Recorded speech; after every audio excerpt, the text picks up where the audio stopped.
Hello everybody, it's Mike Taggart from Attainable Flies. I've got a pattern that I want to share with you, and this is one of my patterns. Let me get the autofocus to work here. There it is. We call this the Falmouth Jitterbug. It's a very, very, very fun little fly to tie. Very simple to tie. It has a few simple ingredients, and it's not complex at all.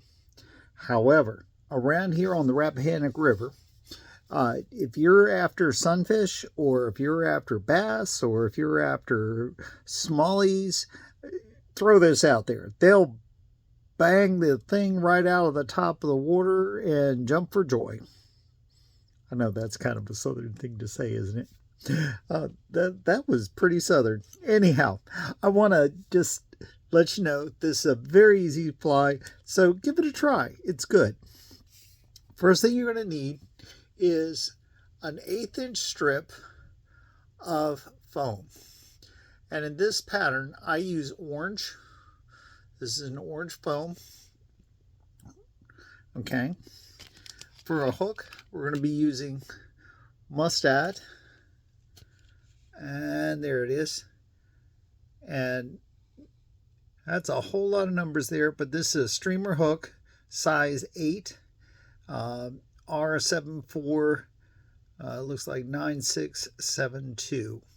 And so this is a good mustard streamer hook. I like to use this particular style for things like woolly buggers, other streamers. This is a really good streamer hook. It's good and solid.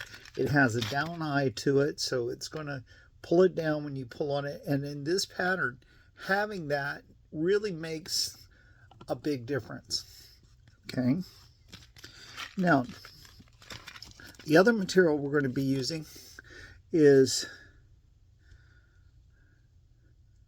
sparkle braid. Okay, you can see it's a Wapsi product. This is branded for a local store that we have here. And then finally, we're going to be using some white barred silly leg. Okay, we're just going to use one strand of that. And then for a thread, I like to use a chartreuse fluorescent, and this is Uni 136 6/0. This is a good solid thread, and you kind of want to keep that fluorescent look to it. So we're going to catch this thread in. I come back about a hook eye back, and I'm going to run this in a nice bed of thread all the way down. Now this doesn't have to be a super pretty bed of thread, because all it's going to be doing is hanging on for dear life to all the materials. Let me see if I can get this to focus a little better for you. There we go. Let me lock that in. There we go. That should be better. Okay. Now, we've got a little bit of thread on here, and I'm going to cut off a little piece of the braid.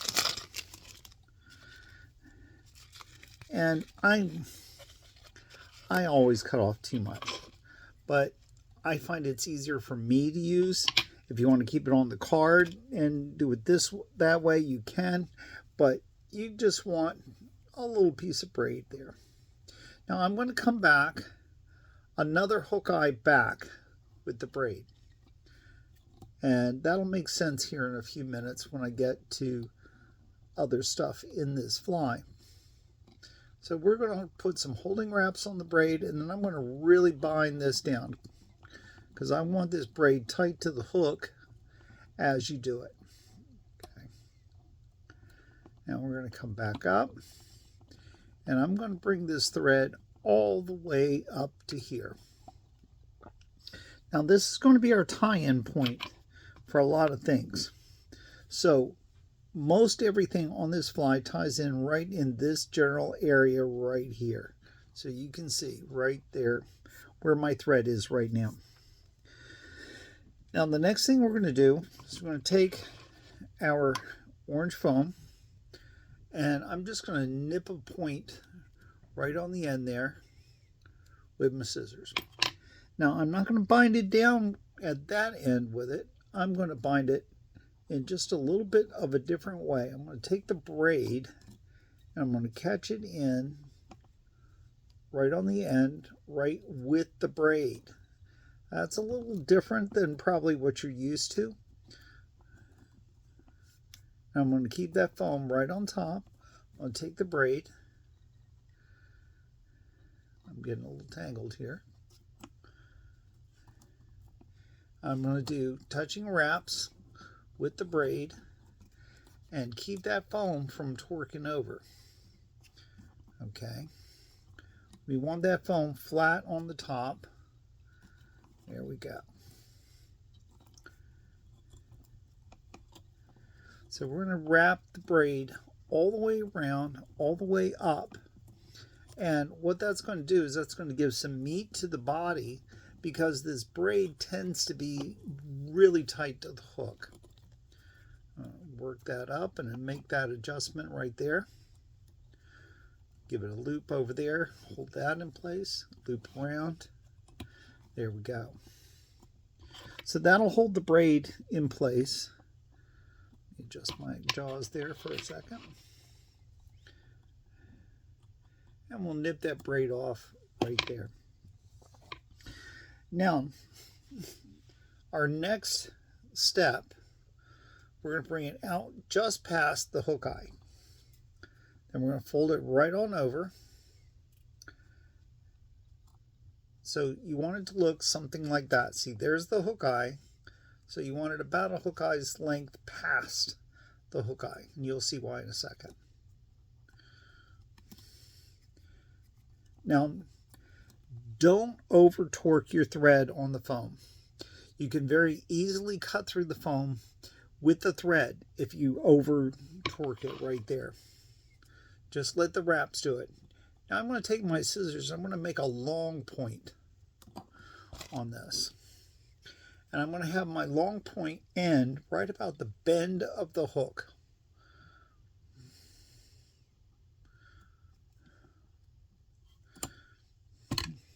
Reach around my blade here.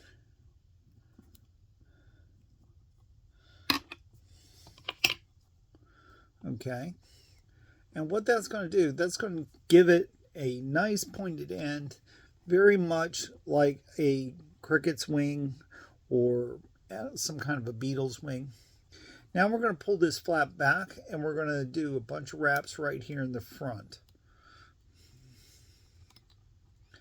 And this is going to give it that gurgler effect. Okay, so now here we are. Okay. I'm going to come back to the middle, right here at the tie-in point. Now, for our leg, this is one full strand of silly legs. Okay. I'm going to double it over. Get the ends even. Remember, silly legs are very stretchy, so we're going to bring this up under our thread right to this little notch that's developing right here. Bring that up under. We're going to bring that up under. There we go. And I'm going to pull, see how I'm letting the weight of the bobbin just kind of grab those silly legs, and it will pull it right into place, right there. Now the weight of that bobbin will hold that. So I'm going to take it one more wrap around, and now I'm going to take the loop that's right here. I'm going to come around the front of the fly. And I'm going to tuck it right there.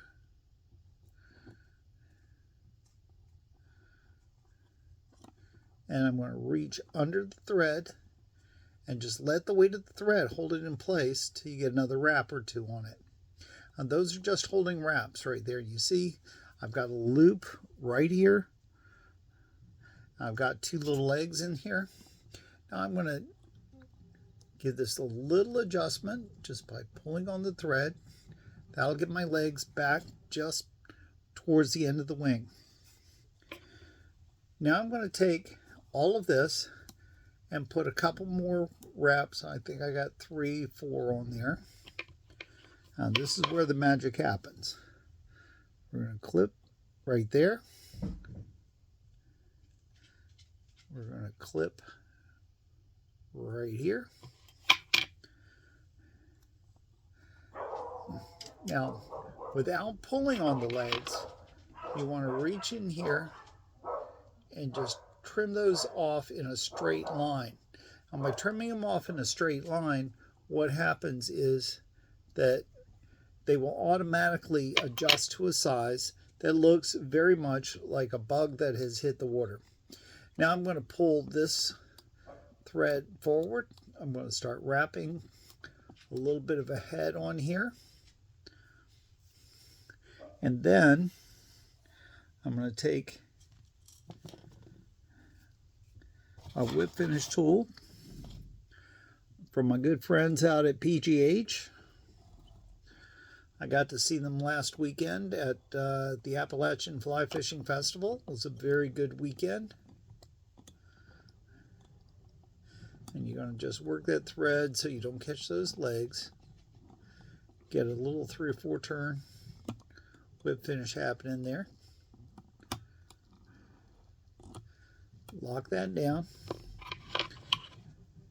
Nip off your thread. And these scissors are also, these are razor scissors, also from PGH. So they're good folks over there, and they make some really nice tools. There you go, PGH Fly Company. A little shameless self-promotion there. A little shameless promotion for the guys. Now we're just going to flip this rascal right on over. I'm going to take out a little dab of super glue.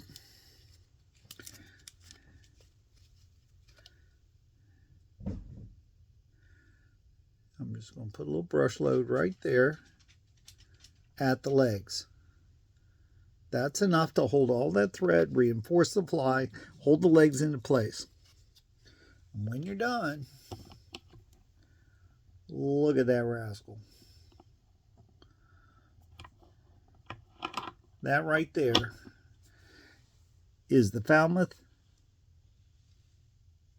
Flats' favorite little bug. We use that all the time out here at the Falmouth Flats. The guys love having these in their box. Almost all of us have 3 or 4 different versions of this. You can tie in green, you can tie in brown, you can tie in tan.